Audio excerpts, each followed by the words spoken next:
Don't leave me hanging. It's go time. Hey everybody, this is Josh, and here we have a game between oGs, he's the yellow Zerg on the top right, and he is actually being played today by oGsZenio. We saw some games from him earlier, and actually they were really good games against Strelok in the quarterfinals. And oGsZenio will be playing today against his teammate. It says Liquid Ret, but is actually being played by oGsTOP. And if you watched the games I cast a couple of days ago against Show, you'll know that oGsTOP is quite a good Terran as well. So this might get a little confusing, as Liquid Ret is normally a Zerg player. He is being played by oGsTOP today, the red Terran down on the bottom left. And yeah, this is the semifinals. This one's actually a best-of-5 series for the semifinals of the Kaspersky StarCraft 2 New Year's Invitational. So we have oGsZenio against oGsTOP, friends and teammates playing for some money. Strangely enough, both of these guys are in South Korea, but it looks like they're continuing to play on the North American servers, so they will have the same latency. It'll just be worse for each player because they're on North America, and I imagine that's because they streamed this event as well, and I believe the caster is in North America, but you know, either way, hopefully the latency isn't too bad. We'll see if the game ever gets paused, if the lag was actually too much to bear. But yeah, I'm excited to see this best-of-5 series for the semifinals. And an interesting note about the Kaspersky StarCraft 2 New Year's Invitational, they actually had group stages, and all the Europeans in the tournament were dumped into these group stages. They had 4 groups of 4, and the winner of each group got to move on to face these South Korean Invitational players, oGsZenio, oGsTOP, oGsMC, and Liquid Ret. Liquid Ret's actually European, but he's living in South Korea, so he kind of counts as a South Korean. But the interesting part is all the Europeans, once they got to the quarterfinals to play the invitees, lost. All the South Korean players won and are now the the entirety of our semifinals. So one of the South Korean invitational players is going to make all the money. I mean, all the South Korean players together will make, first through 4th place, which is $100, $200, $400, and $800 prize. That's pretty interesting stuff if you ask me, and actually, most of those games are really one-sided too. All the South Korean players just basically dominating those European players. I'm not sure, if that means that South Korea is ahead of Europe in terms of StarCraft 2, or if these 4 players just happen to be monsters. I mean, there are 2 Code A players and 2 Code S players out of these invites. oGsZenio is Code S, I believe Top is Code A, Ret is Code A, and MC, of course, is Code S, because he actually won the GSL 3. And when I say Code A or S, I'm actually talking about the GOM TV League that has already started playing. If you guys haven't been watching those games late at night, I recommend you do so, because it's very exciting, and cast by Artosis and Tasteless in English. But it looks like Zenio feigned a expansion there. It looks like he's just actually going to go up for a Roach Warren. He left that drone there long enough for Top to try and block a hatchery, but decided then that he wasn't actually going to build that hatchery, so that's pretty interesting. Top, on the other hand, has just been cranking out some Marines off of 2 barracks and then continuing on with 2 refineries coming up at one time, so it looks like he's going to start to transition into medevacs. I would be surprised if he doesn't try to expand as well. He doesn't actually have to expand right now since Zenio still hasn't, but he could actually get a bit of an advantage if he chose to do that. Now 5 roaches are coming out with a couple more lings for Zenio. He is just poking up this ramp here to see what's going on. He's already got Zergling speed completed. It's going to take a few whacks at this supply depot, but this SCV right here is not going to be affected by that. Marine takes out that Zergling quite easily.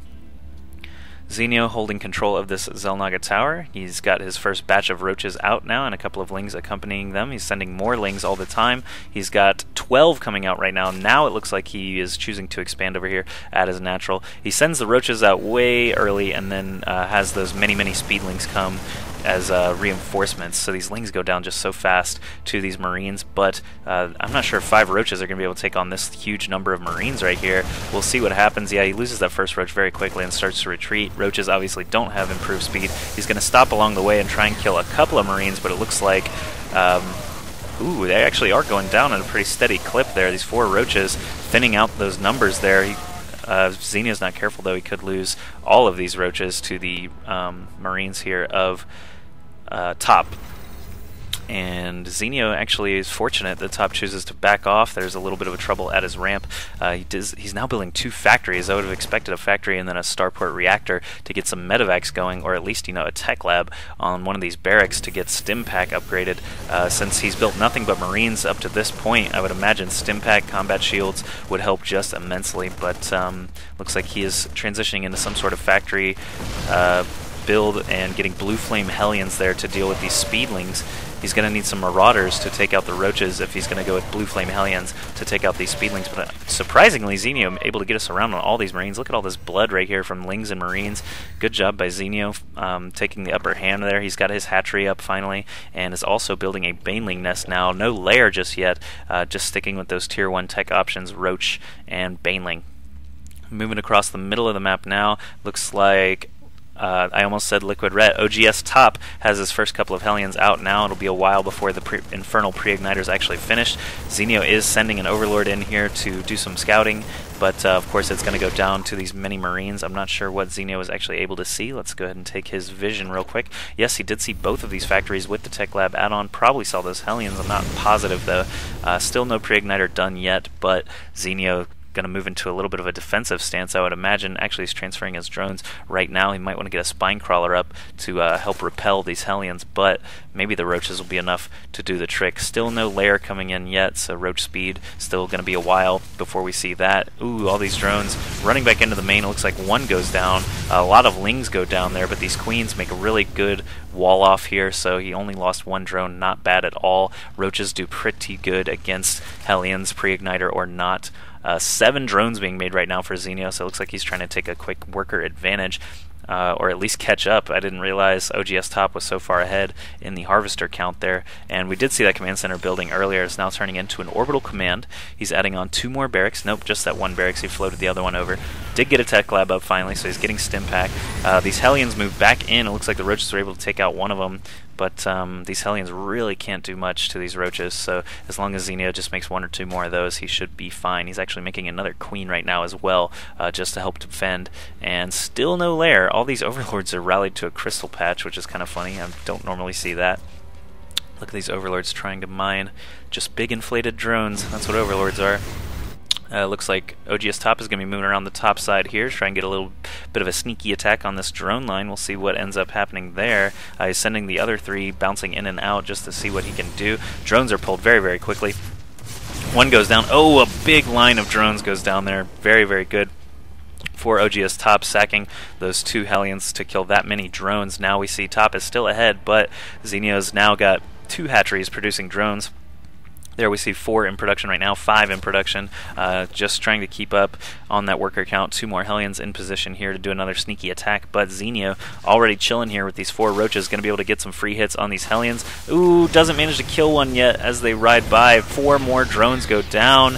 Looks like that last blast may have got a drone or 2 as well, so oGsZenio losing workers left and right, but oGsTOP is losing lots of fighting units here. We see Zenio's actually lost 51 units to Top's 25, but the resource count is almost kind of close because Top keeps losing Hellions and Marines, and Zenio's just losing drones. But Ling's run in now just to see what's going on. Lots of tanks up right now. Looks like he's switched away from Hellions for the most part, getting siege tech upgraded and those combat shields. Marine tank going to be the meal of the day for oGsTOP to deal with these roaches and speedlings. Lair finally morphing now here at the natural instead of the main. That'll give this hatchery some more HP, since it is more prone to attack, and also sneakily taking this right side expansion.